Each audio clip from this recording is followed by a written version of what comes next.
नमस्कार दोस्तों, आप सभी का हमारे भक्ति एंड फन वीडियोस चैनल में स्वागत है। आज मैं आप लोग को शनिवार व्रत कथा सुनाने जा रही हूँ। तो जोर से बोलो शनि देव भगवान की जय। तो चलिए भक्तों, श्रवण करते हैं। शनि देव को ग्रहों का राजा कहा जाता है।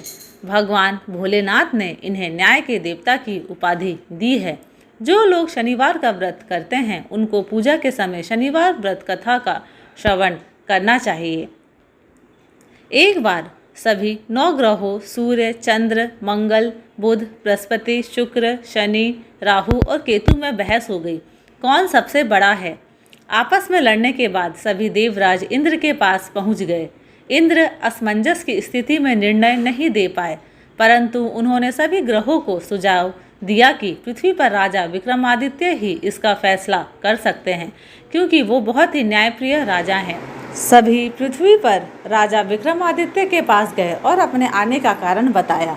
राजा उनकी समस्या को सुनकर बहुत परेशान हो गए। उनका चिंतित होना लाजमी था, क्योंकि जिसको भी किसी से छोटा बताया तो वही गुस्सा कर जाएगा। राजा के काफ़ी सोच विचार के बाद उन्हें एक उपाय सूझा। उन्होंने सुवर्ण, रजत, कांस्य, पीतल, सीसा, रांगा, जस्ता, अभ्रक और लोह से 9 सिंहासन का निर्माण करवाया। उन्हें उपयुक्त क्रम में रख दिया गया। सबसे निवेदन किया गया कि क्रमानुसार सिंहासन पर आसन ग्रहण करें। शर्त रखा गया कि जो सबसे अंतिम में सिंहासन पर आसन ग्रहण करेगा वही सबसे छोटा माना जाएगा, जिसकी वजह से शनिदेव सबसे बाद में आसन प्राप्त कर सके और सबसे छोटे कहलाए। क्रोध के आवेश में आकर शनिदेव ने सोचा कि राजा ने यह सब जानबूझकर कर दिया है। कुपित होकर राजा से कहा कि राजा, तुम मुझे नहीं जानता। सूर्य एक राशि में 1 महीना, चंद्रमा 2.25 महीने 2 दिन, मंगल 1.5 महीना, बृहस्पति 13 महीना, बुध और शुक्र 1-1 महीने विचरण करते हैं। लेकिन मैं 2.5 से 7.5 साल तक रहता हूँ। मैंने बड़े बड़े का विनाश किया है। श्री राम की 7.5 आने पर उन्हें जंगल जंगल भटकना पड़ा और रावण की आने पर लंका को बंदरों की सेना से परास्त होना पड़ा। क्रोधित शनिदेव ने राजा से कहा कि अब आपको सावधान रहने की जरूरत है। इतना कहकर शनिदेव कुपित अवस्था में वहां से चले गए। समय गुजरता गया और काल चक्र का पहिया घूमते हुए राजा की 7.5 आ ही गई। तब शनिदेव घोड़ों का सौदागर बनकर राजा के राज्य में गए।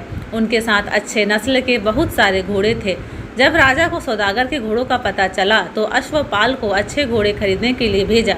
अश्वपाल ने कई अच्छे घोड़े खरीदे। इसके अलावा सौदागर ने उपहार स्वरूप एक सर्वोत्तम नस्ल के घोड़े को राजा की सवारी हेतु दिया।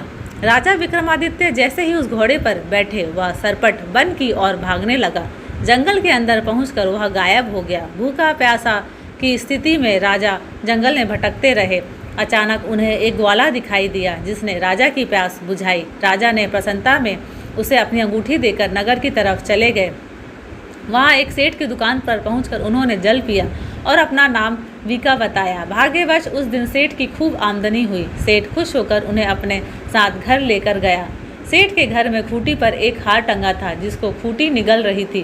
कुछ ही देर में हार पूरी तरह से गायब हो गई। सेठ वापस आया तो हार गायब था।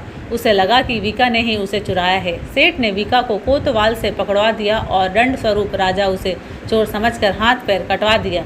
अपंग अवस्था में उसे नगर के बाहर फेंक दिया गया। तभी वहां से एक तेली निकल रहा था, जिसको वीका पर दया आ गई। उसने वीका को अपनी गाड़ी में बैठा लिया।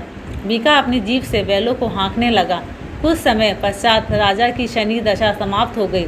वर्षा काल आने पर वीका मल्हार गाने लगा। एक नगर की राजकुमारी मन भावनी ने मल्हार सुनकर मन ही मन प्रण कर लिया कि जो भी इस राग को गा रहा है वो उसी से विवाह करेगी। उन्होंने दासियों को खोजने के लिए भेजा, परंतु वापस आकर उन सभी ने बताया कि वह एक अपंग आदमी है। राजकुमारी यह जानकर भी नहीं मानी और अगले दिन ही वह अनशन पर बैठ गई। जब लाख समझाने पर राजकुमारी नहीं मानी, तब राजा ने उस तेली को बुलावा भेजा और वीका से विवाह की तैयारी करने के लिए कहा गया। वीका से राजकुमारी का विवाह हो गया। एक दिन वीका के स्वप्न में शनिदेव ने आकर कहा कि देखा राजन, तुमने मुझे छोटा बताकर कितना दुख झेला है। राजा ने क्षमा मांगते हुए हाथ जोड़कर कहा कि हे शनिदेव, जैसा दुख मुझे दिया है किसी और को ऐसा दुख मत देना। शनिदेव इस विनती को मान गए और कहा कि मेरे व्रत और कथा से तुम्हारे सारे कष्ट दूर हो जाएंगे। जो भी नित्य मेरा ध्यान करेगा और चींटियों को आटा डालेगा, उसकी सारी मनोकामना पूर्ण हो जाएगी। शनिदेव ने राजा को हाथ पैर भी वापस दिए। दूसरे दिन जब सुबह राजकुमारी की आंख खुली तो वह आश्चर्यचकित हो गई कि विका ने मनभावनी को बताया कि वह उज्जैन का राजा विक्रमादित्य है।